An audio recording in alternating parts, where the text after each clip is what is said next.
no problem. For Bayern Munich, a comfortable 4-1 victory away against new boys at Bielefeld. Jan Fjortoft is with us. Jan, on a day full of surprises, Bayern couldn't give us another one. They couldn't. I mean, we hope there's going to be excitement in the Bundesliga. Still, Dortmund and Leipzig, they will be around. But Bayern Munich, again, is that winning culture. And then these two boys up front with Muller, Lewandowski. I mean, we're talking a lot about Muller's assistants. I guess he's one away from 150 or something in the Bundesliga. And Lewandowski scoring for fun all the time. But, I mean, we can swap those roles. I mean, that cross from Lewandowski to one of the goals of Müller today, it was just excellent. That was David Beckham stuff. They are so perfect footballers, and Bayern Munich is just flying like they've been for a long, long time now. Jan, I imagine Joachim Löw would not have enjoyed watching this sort of performance from Thomas Muller.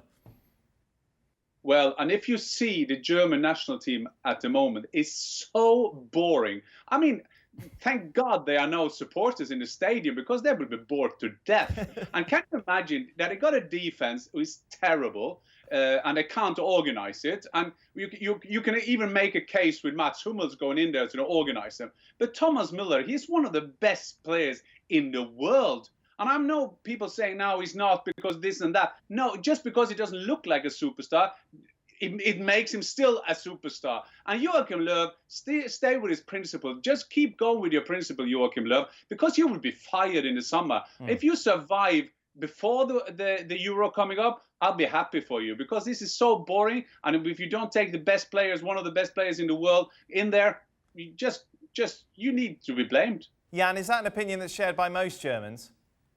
I think they slowly start getting in there. I mean, Joachim Löw, he reacted very, very vulnerable when Lothar Matthäus said, I will never pay to watch that team. And I can understand that the TV rating go down on that team. And Joachim Löw tried then first to be arrogant. And then he thought, well, there was some PR people saying that was not good of you. I mean, Lothar Matthäus has been a bit around and slowly is getting in there, because if this keeps going, I mean, you have so many exciting players. But Bayern show that, Dortmund also show that you need also some old heads in there to kind of organize it, to kind of find a right balance in the team. So I'm not predicting that he will be fired, because the Germans don't usually do that. But after the Euro, I can see him leaving.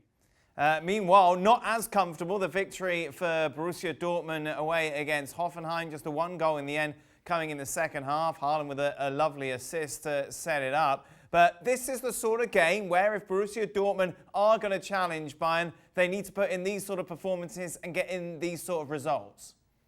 Good point. And if you think of it, Bayern Munich went to Hoffenheim losing 4-1. And the problem, of course, with Dortmund is that the young kids, I mean, other teams, they will kind of rest players and then bring the young kids in. I mean, the key players playing for Dortmund, they are very young. And I mean, I think it's fantastic to look at Reina at the moment. He's 17. And we talked about it earlier today with some friends. And we said, it's so great that Dortmund just make a decision. This man, we're going to give him the time he needs. And we're going to give him the ball all the time. And if you look at the bench today by Dortmund, it was a fantastic bench. And I think that's Favre going into this unbelievable, intense program. He will say this was a great day. As you said, Dan, this were the games where they threw away points last season. They needed to get Haaland on. They needed to get the captain on, Reus on in the 60th minute, and they kind of got the 3 points for them. So that was a good day for Dortmund today. As you mentioned, Jan, and we talked about it earlier on in the show as well, the intense schedule that all of these big teams have with domestic games and then Champions League matches midweek. There is no rest. There's no easy matches. And for Borussia Dortmund, you look at their depth in squad, how are they going to be able to cope with this sort of intensity? It's going to be interesting because, you know, young players, they want to play all the time. And I can imagine Erling Haaland coming back Thursday after playing 3 games for Norway, doing well, doing a lot of press stuff, doing a lot of commercial stunts, as you have to do when you are with the national team. He wanted to play. Everybody wants to play football. And then you need some old heads. You need a good management to kind of find that balance. But I love the quote from Otto Rehagel. I use it often. You have to plan long term, but you have to win short term. And Favre knows that. And if you lost today against Hoffenheim, then you go to Rome on Tuesday doing Lazio, not the best confidence in the world. But I think that you saw that today as well with the young kids in there. I think Can had a very good game at the back. So did Hummels. So these old heads kind of being the teachers of these young players who play with all that kind of enthusiasm. And if you looked at the bench today of Dortmund, you see that the squad is getting broader. The problem is that all the key players are more or less young kids.